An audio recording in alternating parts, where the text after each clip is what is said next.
गांव की शांति, शहर की भीड़, रामू की यात्रा। रामपुर गांव में एक परिवार खुशी से रह रहा था। परिवार में माँ, पापा और दो छोटे बच्चे थे। एक का नाम राजू तथा दूसरे का काजल था। दोनों बच्चे रात के वक्त खाना खा रहे थे।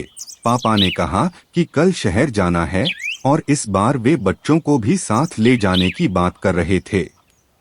शहर में शादी की खरीदारी के लिए जाना था। दोनों बच्चे बहुत खुश थे। बिस्तर पर लेटे हुए एक दूसरे से बात कर रहे थे कि शहर कैसा होगा। दोनों ने शहर की बहुत सारी कहानियां अपने गांव में सुनी थीं। सूरज धीरे धीरे उग रहा था। पिताजी जल्दी उठ गए थे और वह दूसरों को जल्दी से तैयार होने के लिए कह रहे थे क्योंकि उन्हें शहर के लिए बस पकड़नी है। वे सभी बस पकड़ने के लिए गांव के बस स्टॉप पर उतरे। जल्द ही हॉर्न बजाती हुई बस आई। वे सभी उसमें चढ़ गए और बैठ गए। राजू अपने पिता से शहर के बारे में पूछ रहा था और बहुत उत्साहित था। काजल भी अपनी माँ से पूछ रही थी कि हम शहर कब पहुँचेंगे।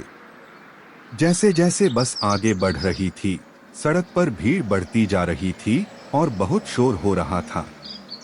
कुछ घंटों के बाद वे शहर पहुंचे। राजू और काजल बड़ी इमारतों और शॉपिंग मॉल को देखकर आश्चर्यचकित थे।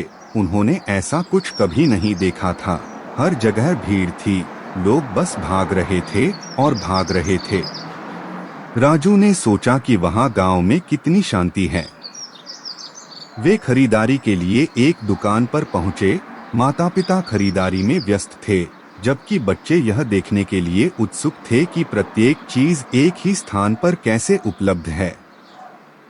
जैसे ही उन्होंने खरीदारी पूरी की, वे कुछ खाने के लिए भोजनालय की दुकान की ओर निकल गए। राजू और काजल अपने माता पिता के साथ भोजन का आनंद ले रहे थे। जैसे ही दिन ढलने लगा, बच्चे अपने गांव वापस जाने के लिए बेचैन होने लगे।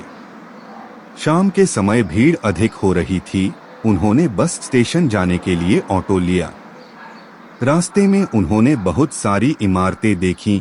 एक अस्पताल देखने के बाद राजू शहर द्वारा दी जाने वाली सुविधाओं के बारे में सोचने लगा। काजल ने एक बड़ी स्कूल बिल्डिंग देखी और सोचा कि बच्चे यहाँ कितने खुशी से पढ़ते होंगे। उनमें भावनाओं का समुंदर बह रहा था, क्योंकि एक ओर वे गांव की शांति को याद कर रहे थे तो दूसरी ओर वे शहर के संसाधनों को देखने के लिए भी उत्साहित थे। जैसे जैसे वे स्टेशन की ओर बढ़ रहे थे, आवाजें तेज होती जा रही थीं। उन्हें ऐसा महसूस हो रहा था कि वे कहीं फंस गए हैं। वे जल्द से जल्द वहां से बाहर निकल जाना चाहते थे। वे एक बस में चढ़ गए और जैसे ही वे शहर से बाहर निकलते ही उन्होंने चैन की सांस ली और सोचा अब जल्दी अपने घर पहुंच जाएं। कुछ घंटों की यात्रा के बाद आखिरकार वे खुशी खुशी अपने गांव पहुंच गए। Thanks for watching. Please support, subscribe and like the videos.